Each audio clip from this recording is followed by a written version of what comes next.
There's something really magnetic about hidden groups, isn't there? Secret knowledge, things happening just out of sight. Oh, absolutely. It really taps into that feeling that there's more going on than we see every day, a hidden layer. Totally.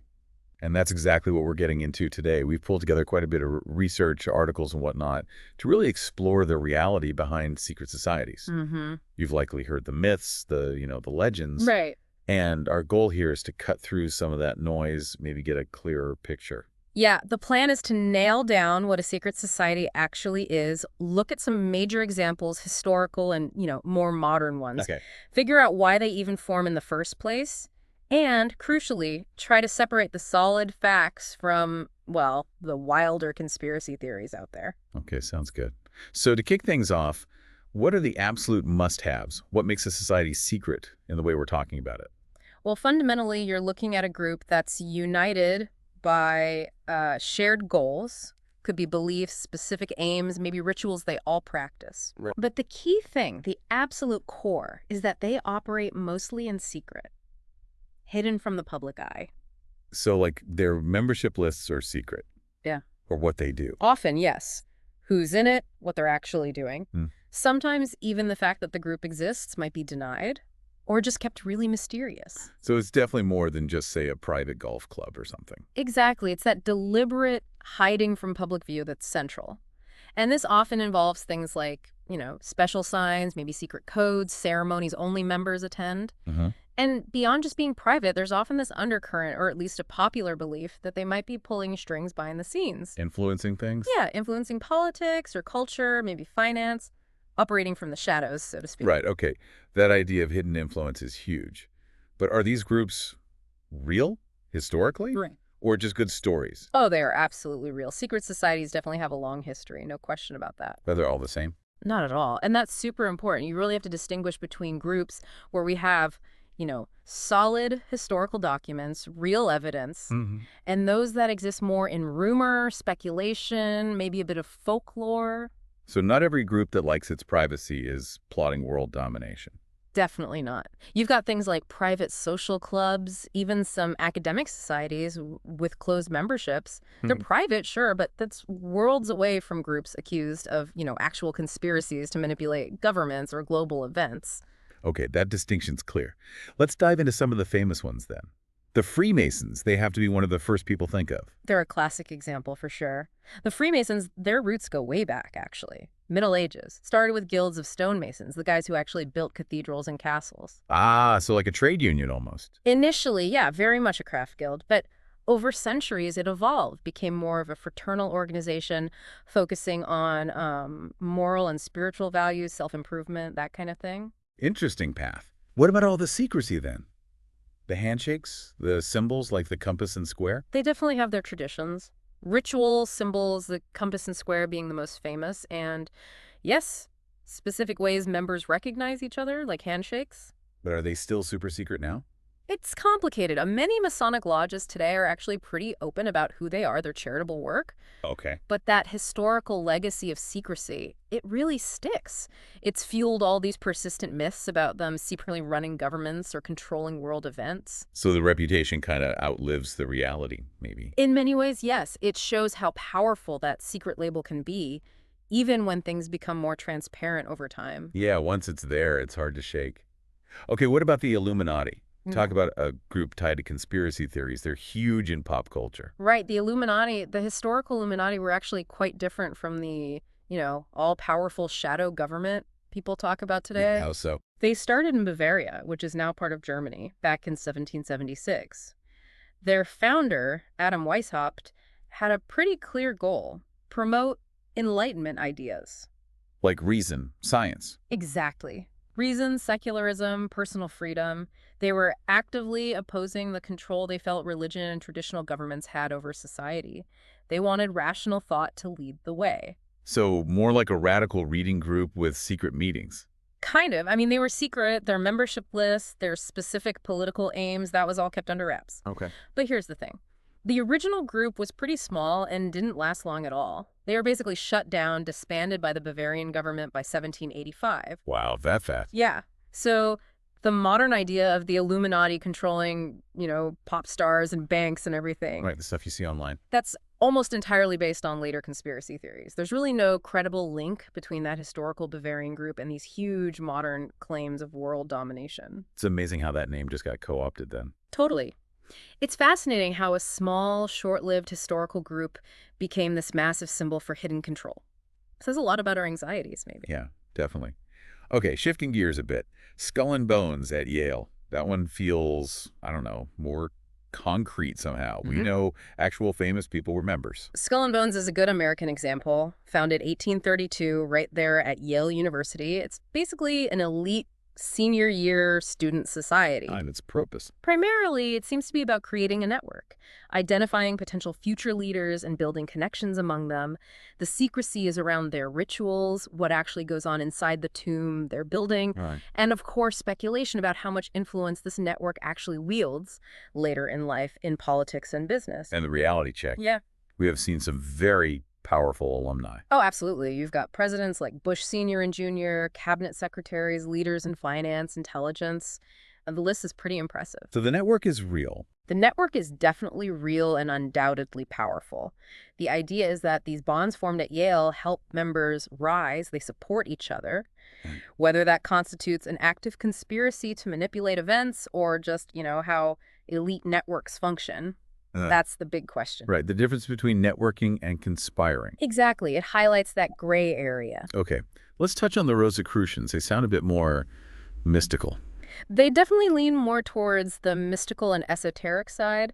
They popped up in Europe early 17th century based on some anonymous manifestos. Manifestos. Yeah, claiming the existence of this secret order dedicated to transforming humanity through hidden wisdom. It was a blend of science, religion, philosophy, alchemy. So secrets about hidden knowledge, spiritual truths. That's the core idea. They talked about ancient wisdom, spiritual enlightenment. It wasn't really about direct political power in the same way as some other groups are portrayed. And do they still exist? Well, the original 17th century group is debated, but their ideas were hugely influential on Western esotericism. Various groups calling themselves Rosicrucian exist today, generally focused on spiritual growth, philosophical study, that kind of thing. Interesting. Okay, one more. The Bohemian Club in Bohemian Grove.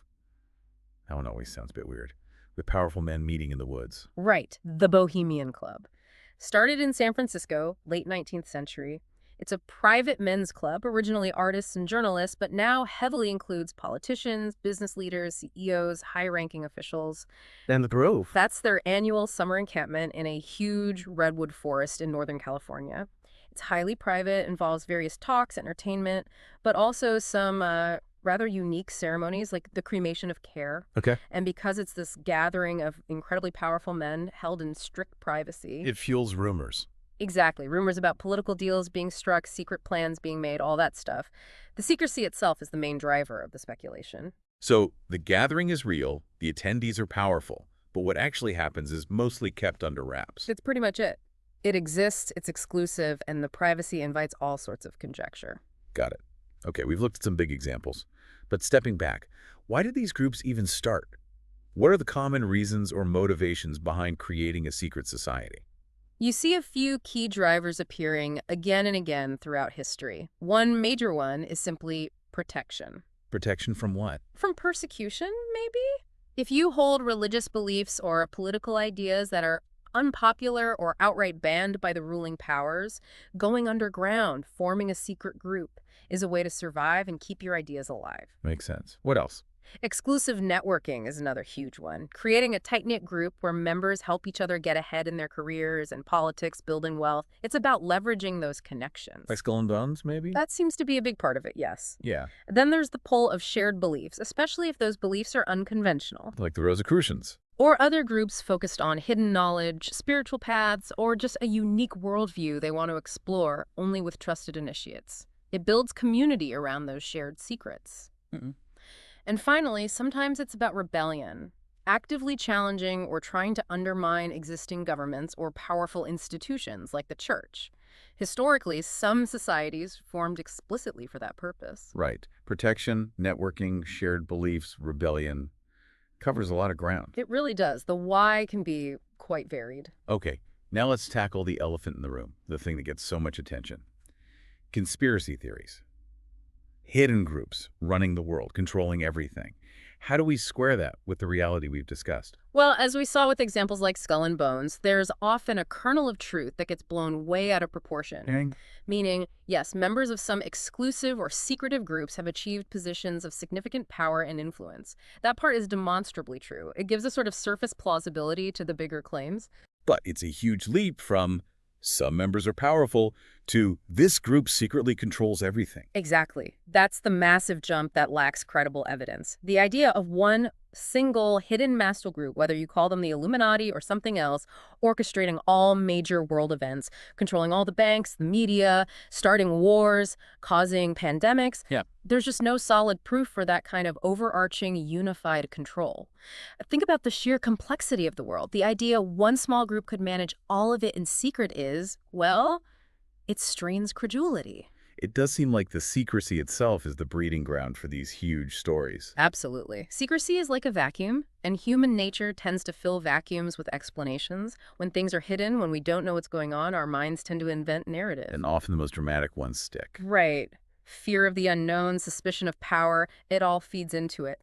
Secret societies become a convenient, though usually inaccurate, explanation for why things are the way they are. Let's talk symbols and rituals for a moment. The all-seeing eye, pyramids, secret handshakes, oaths, weird ceremonies. Why are these things so common? They serve really important functions within the group. Symbols like the all-seeing eye you mentioned or specific seals, they create a shared visual language. They instantly signal identity, history, beliefs to members. Builds unity. Definitely builds unity and a sense of shared identity. Secret handshakes or passwords, they reinforce exclusivity. They're practical ways to know who's in and who's out. Okay. Oaths of loyalty bind members together, often under penalty, increasing commitment. And the rituals, even the ones that sound strange to outsiders, like maybe mock death and rebirth ceremonies, Yeah. they can be powerful shared experiences. They forge deep bonds, solidify the group's identity, and emphasize the transition into this secret knowledge or fellowship. So it's all about creating that strong us versus them, that hidden in-group feeling. Precisely. It strengthens cohesion, defines boundaries, and reinforces the group's unique purpose and identity, separate from the outside world. So bringing it to the present day. Yeah. Are secret societies purely historical artifacts, or are they still around? Oh, they absolutely still exist. For sure, though maybe often in forms that are less cloak and dagger than the movie suggests. Like what? What are modern examples? You could point to things like highly exclusive think tanks, maybe the Bilderberg group meetings where powerful people gather privately, or certain private political clubs that operate away from public view. Still have the elite university societies too, right? Yes, those continue. And you could even argue some corners of the internet, like very private encrypted forums on the deep web, function as modern kinds of secret societies for people with specific, sometimes fringe interests or ideologies. So maybe less about grand rituals and more about private meetings and exclusive access. Often, yes. A lot of modern examples are essentially private gatherings of powerful or like-minded people. Their existence might not even be a secret, but what they discuss, what decisions are made, that's kept confidential. And that privacy, as we said, just breeds suspicion. Inevitably, especially in an age that claims to value transparency. When powerful people meet behind closed doors, people are naturally going to wonder why. Okay, so as we wrap up this deep dive, what are the main things you think we should take away about secret societies? I think a few key points stand out. First, they're real. They have existed throughout history, and they still exist today. Second, their reasons for existing are varied. Sometimes it's about seeking knowledge or spiritual growth. Sometimes it's about networking and power. Sometimes protection or rebellion. It's not one single motivation. Okay, and the big one.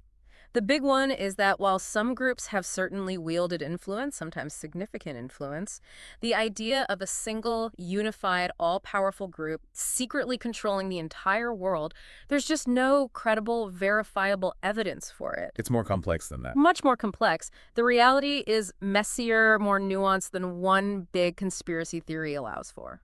And why do you think we remain so fascinated by them, even knowing that the grain conspiracy stuff is unlikely? Oh, it's the allure of mystery, isn't it? The unknown is always intriguing. There's the perception of hidden power, which is both scary and fascinating. Yeah. And maybe, too, in a really complicated world, these theories offer simple explanations.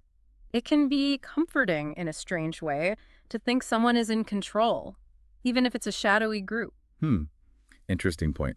So a final thought to leave our listeners with.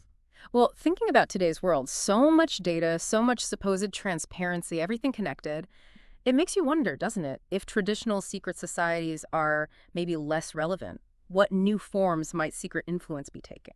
Hmm. How does power operate quietly in this interconnected age? And maybe more importantly, how do we get better at telling the difference between genuine hidden influence and just, compelling speculation? That's definitely something to chew on.